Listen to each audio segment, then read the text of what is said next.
সংবিধান আমাদের রাজনৈতিক অধিকার দিয়েছে রাস্তায় নেমে লড়াই করার, আর তাই আমরা আজকে ব্রিগেডে এসছি এবং ব্রিগেডে দাঁড়িয়ে প্রেস কনফারেন্স করে বলছি যে আগামী দিনে লড়াই চালিয়ে যেতে হবে। 26-এ ব্রিগেডের ডাক দিয়েছে, সেই সমাবেশকেও সফল করতে হবে। আইনি জটিলতা কিছু তৈরি হয়েছে, আমাদের জুনিয়ররা একটা মামলা লড়ছে, হ্যাঁ। আর আগামী দিনে যদি এই সব ধরনের লড়াই করতে হয় তাহলে আমরা একটা আইনজীবীদের দল, তারা সবাই একসঙ্গে সংঘবদ্ধ হয়ে লড়াই করব। আর ইতিমধ্যেই আপনারা জানেন শতাধিক মামলা সুপ্রিম কোর্টে দাখিল হয়েছে, এই মামলা চলছে। সুপ্রিম কোর্ট ইতিমধ্যে অনেকগুলি প্রশ্ন করেছে কেন্দ্র সরকারের কাছে, সেই প্রশ্ন মানে জর্জরিত হয়েছে তাদের লয়ার, এবং একটা পরিস্থিতিতে তারা আন্ডারটেকিং দিয়েছে তারা এখন কাউন্সিল তৈরি করবে না, বা যে ওয়াকফ সম্পত্তি যেগুলো তার ওয়াকফ ক্যারেক্টার কেড়ে নেওয়ার যে প্রয়াস ছিল তা এখন করতে পারবে না। ফলে আপাতত আমরা স্বস্তি থাকলেও এই লড়াই দীর্ঘ করতে হবে, না হলে এই যে চক্রান্ত, সেই চক্রান্তের শিকার হব। ব্রিগেডে সমাবেশ করতে হচ্ছে তার কারণ আজকে দেশের সংবিধান আক্রান্ত, সংবিধানে মাইনরিটিদের যে অধিকার সেই অধিকার আক্রান্ত। ফলে এই লড়াই করতে হবে সংবিধান বাঁচানোর জন্যে, মাইনরিটিদের অধিকার বাঁচানোর জন্যে। আপনারা দেখছেন এখানে যে মুসলিম কমিটির জন্যে যে ওয়াকফ সম্পত্তি, সেই ওয়াকফ সম্পত্তির ম্যানেজমেন্টের দায়িত্বও মুসলিমদের আছে। আর যে আইন নিয়ে এসছে, যে সংশোধনী আইন, সেই আইন প্রথমত নিয়ে আসার কোনো কারণ ছিল না, কোনো প্রয়োজন ছিল না। ওরা বলছে যে মহিলাদের ইনক্লুশন করেছে, মহিলারা অলরেডি ছিল ইনক্লুডেড। যেটা করলো এই সংশোধনীর নামে নন মুসলিম যারা, তাদেরকে ইনক্লুড করলো কাউন্সিলে। ফলে আসলে এই ওয়াকফ সম্পত্তিগুলো কি করে দখল করবে সরকার, এইটা হচ্ছে উদ্দেশ্য। এ কখনোই সরকারের উদ্দেশ্য হতে পারে না, বরং মাইনরিটিদের অধিকার কিভাবে প্রোটেকশন দেওয়া যায় তা করার দায়িত্ব ছিল। কিন্তু বুঝতেই পাচ্ছেন যে এই সরকার একটা নির্দিষ্ট রাজনৈতিক উদ্দেশ্য নিয়ে করছে। ফলে সংবিধান আমাদের রাজনৈতিক অধিকার দিয়েছে রাস্তায় নেমে লড়াই করার, আর তাই আমরা আজকে ব্রিগেডে এসছি এবং ব্রিগেডে দাঁড়িয়ে প্রেস কনফারেন্স করে বলছি যে আগামী দিনে লড়াই চালিয়ে যেতে হবে। 26-এ ব্রিগেডের ডাক দিয়েছে, সেই সমাবেশকেও সফল করতে হবে। আইনি জটিলতা কিছু তৈরি হয়েছে, আমাদের জুনিয়ররা একটা মামলা লড়ছে, হ্যাঁ। আর আগামী দিনে যদি এই সব ধরনের লড়াই করতে হয় তাহলে আমরা একটা আইনজীবীদের দল, তারা সবাই একসঙ্গে সংঘবদ্ধ হয়ে লড়াই করব। আর ইতিমধ্যেই আপনারা জানেন শতাধিক মামলা সুপ্রিম কোর্টে দাখিল হয়েছে, এই মামলা চলছে। সুপ্রিম কোর্ট ইতিমধ্যে অনেকগুলি প্রশ্ন করেছে কেন্দ্র সরকারের কাছে, সেই প্রশ্ন মানে জর্জরিত হয়েছে তাদের লয়ার, এবং একটা পরিস্থিতিতে তারা আন্ডারটেকিং দিয়েছে তারা এখন কাউন্সিল তৈরি করবে না, বা যে ওয়াকফ সম্পত্তি যেগুলো তার ওয়াকফ ক্যারেক্টার কেড়ে নেওয়ার যে প্রয়াস ছিল তা এখন করতে পারবে না। ফলে আপাতত আমরা স্বস্তি থাকলেও এই লড়াই দীর্ঘ করতে হবে, না হলে এই যে চক্রান্ত, সেই চক্রান্তের শিকার হব আমরা। ফলে শুধু 26 তারিখের লড়াইয়ে শেষ হবে না, 26 তারিখের লড়াইয়ের সূত্র হওয়া উচিত। আর সেখান থেকে লড়াই আমাদের জারি রাখতে হবে যতদিন না পর্যন্ত এই আইন তারা উইথড্র করছে। শুধুমাত্র আইনি লড়াই সুপ্রিম কোর্টে না, সুপ্রিম কোর্টে তো আমরা লড়াই করছি, শতাধিক মামলা হয়েছে এবং বিভিন্ন রাজনৈতিক দল, আমরা জানেন নওশাদ সিদ্দিকও মামলা ফাইল করেছে, মোহাম্মদ সেলিমও মামলা ফাইল করেছে, ওদিকে ওয়েসি মামলা ফাইল করেছে, বিভিন্ন রাজনৈতিক দলের নেতারা বিভিন্ন স্টেট থেকে ফাইল করেছে। সাধারণ মানুষও যারা মুসলিমদের স্বার্থ রক্ষার জন্যে এগিয়ে আসার চেষ্টা করেছেন তারা সকলেই মামলা ফাইল করেছেন। কিন্তু মামলাটাই শেষ কথা নয়, আদালতটাই শেষ কথা নয়।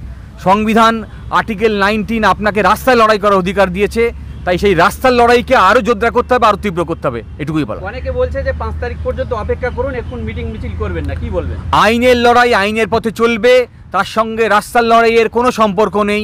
রাস্তার লড়াই আরও তীব্র করতে হবে। আপনার নাম? শামীম আহমেদ। এই যে ওয়াকফ আইন নিয়ে ব্যাপক একটা মানে হই হট্টগোল হচ্ছে, কি বলবেন? দেখুন, এই হই হট্টগোলটা তো হওয়া উচিত। আপনাকে আর্টিকেল 19 স্যার বললেন আপনাকে অধিকার দিয়েছে আপনাকে রাস্তায় নামার এবং আপনাকে অ্যাসেম্বলি হওয়ার। তো আপনার যখন নিজস্ব কিছু অধিকার যেটা সংবিধান আপনাকে দিয়েছে সংখ্যালঘু হওয়ার জন্য, যে আপনি আপনার ইনস্টিটিউশনকে এস্টাবলিশ করতে পারবেন এবং অ্যাডমিনিস্টার করতে পারবেন, সেই অধিকার যখন আপনাকে ছিনিয়ে নেওয়া হচ্ছে তখন হয় হট্টগোল করতে হবে, আপনাকে রাস্তায় নামতে হবে এবং সেটা পিসফুলি করতে হবে, কারণ সেই অধিকার আপনাকে সংবিধান দিয়েছে। অনেকে বলছে যে রাস্তায় নেমে শুধু আন্দোলন না করে সুপ্রিম কোর্টে যাওয়ার কথা বলছে। না, অবশ্যই সুপ্রিম কোর্ট আপনাকে যেতে হবে, কিন্তু একটা জিনিস বুঝতে হবে, কোনো পার্টিকুলার একটা ইনস্টিটিউশন গণতন্ত্রে আমরা জানি 3টে স্তম্ভ আছে, ঠিক আছে? আপনি লেজিসলেশন, অ্যাডমিনিস্ট্রেশন, জুডিশিয়ারি। কোনো একটা পার্টিকুলার ইনস্টিটিউশন শুধুমাত্র কোনো একটা কমিউনিটিকে সম্পূর্ণরূপে বাঁচাতে পারে না। জুডিশিয়ারি হতে পারে আপনার জন্য যে আপনার শিল্ড হিসেবে কাজ করবে, কিন্তু তাই বলে এই না যে বিচার ব্যবস্থা শুধু আপনাকে বাঁচিয়ে নেবে। একটা কমিউনিটিকে বাঁচাতে গেলে তার অনেক পন্থা আছে। তার মধ্যে আম্বেদকরের কথা অনুসারে আপনার এডুকেশন, এজিটেশন এবং অর্গানাইজেশন, এই 3টে জিনিস আপনাকে মাথায় রাখতে হবে অ্যাপার্ট ফ্রম আদার ইনস্টিটিউশন। আপনি জুডিশিয়ারির উপরে ভরসা রাখুন, আপনি অ্যাডমিনিস্ট্রেশনের উপরে ভরসা রাখুন, আপনি লেজিসলেশনের উপরে ভরসা রাখুন, কিন্তু আপনাকে এডুকেট হতে হবে, আপনাকে অর্গানাইজ হতে হবে এবং আপনাকে এজিটেশন করতে হবে, মানে আপনাকে রাস্তায় নামতে হবে। এটা যে কনস্টিটিউশন লিখে গিয়েছে, ড্রাফট করে গিয়েছে তার কথা, তাহলে আপনাকে তার কথা মানতেও হবে। মানে 26 তারিখে ব্রিগেড সমাবেশ হচ্ছে, আপনারা ব্রিগেডে দাঁড়িয়ে আছেন, অনেক মানুষ আসবে, তাদের উদ্দেশ্যে কি বলবেন? তাদের উদ্দেশ্যে বলবো, শুধুমাত্র ব্রিগেডে একদিন আসলেন, এসে ফিরে চলে গেলেন, তারপর রাস্তায় কিছুটা বিরিয়ানি খেয়ে নিলেন, মাথায় টুপি পরে একটু হট্টগোল করে চলে গেলেন, এটা করলেই হবে না।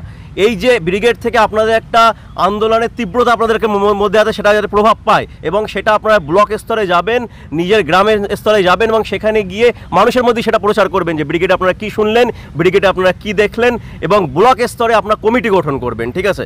যে ওয়াক বাঁচাও কমিটি গঠন করুন আপনারা, এবং সেই কমিটির কাজ যাতে আপনারা এমন করে করতে পারেন যে যত ওয়াক প্রপার্টি আছে আপনাদের এলাকার নথিভিত্তিক, সেই নথিগুলো আপনারা জোগাড় করে রাখুন, এবং যেখানে মনে হবে আপনাদের এনক্রোচ হয়েছে সেখানে আমাদের আইনি টিমের সাথে আপনারা যোগাযোগ করুন, এবং ট্রাইব্যুনাল থেকে হাইকোর্ট অবধি লড়ার ব্যবস্থা আমাদের আইনি সহায়তা আপনাদেরকে করবে, কিন্তু আপনাদেরকে পথে থাকতে হবে। ইনামুল ইসলাম। একটাই কথা শুধু যুক্ত করে দেওয়া, এখানে অল ইন্ডিয়া তৌহিদ জনতার নেতারা দাঁড়িয়ে আছেন, বিভিন্ন সংগঠন, মুসলিম সংগঠন, নন মুসলিম সংগঠনও তারা এগিয়ে আসছে, কারণ এখানে সংবিধানের বিরুদ্ধে লড়াই নামিয়েছে। যাদের সংবিধান রক্ষার দায়িত্ব ছিল, তাদের দায়িত্ব ছিল সংবিধানের শপথ নিয়ে তারা পার্লামেন্টে বসেছে, সংবিধানের শপথ নিয়ে তারা মন্ত্রিসভায় গেছে, তাদের দায়িত্ব ছিল এই সংবিধানকে রক্ষা করা। তারা সংবিধানের শপথ নিয়ে সংবিধানের সঙ্গে বেইমানি করছে, ফলে যে সংগঠন এখানে এসছে আমার পাশে, যারা রাস্তায় আছেন, সবাইকে বলবো আমাদের দেশ সেকুলার কান্ট্রি, আমাদের এই সেকুলার ফেব্রিকটাকে বজায় রাখতে হবে। অনেকে হিংসা ছড়ানোর চেষ্টা করছে, তাদের উদ্দেশ্যে বার্তা, দয়া করে কোনো রকম প্ররোচনায় পা দেবেন না। যে কথা এর আগে আমার জুনিয়র ইনাম বলল যে আমাদের এই ওয়াকফ সম্পত্তি রক্ষা করতে হবে, এই সম্পত্তি রক্ষার দায় আমাদের এই সমস্ত ভারতবাসী, আর এই সম্পত্তির রক্ষার লড়াইয়ে আমরা সকলে একসঙ্গে লড়ব। সেটা পাড়ায় টিম করে হোক, আইনি টিম করে হোক, সমস্ত সম্পত্তি উদ্ধার করতে হবে। যে চক্রান্ত ওরা করেছে একটা নির্দিষ্ট টাইম বেঁধে দিয়ে ওয়াকফ রেজিস্টার তৈরি করার জন্যে, এই চক্রান্তকে পরাজিত করতে হবে।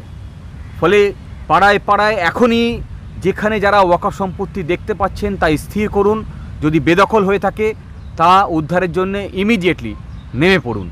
এটা আমাদের যারা আইনি সহায়তা টিম আছে তারা একেবারে টিম করে বোর্ড থেকে, ট্রাইব্যুনাল থেকে, হাইকোর্ট পর্যন্ত, সুপ্রিম কোর্ট পর্যন্ত সব জায়গাতে আমরা লড়ব। আর যারা এই তৌহিদ জনতার পক্ষে যিনি আছেন এখানে লিডার, তাকেও বলবো, অনুরোধ করব, আপনিও আপনার এলাকাতে আপনার সংগঠনকেও একই কাজে বলবেন যে তারা যাতে এই কাজের সঙ্গে যুক্ত হয়, যাতে আমরা যে উদ্দেশ্য নিয়ে ব্রিগেড সমাবেশ করতে চাইছি সেই উদ্দেশ্যকে সফল করতে পারি।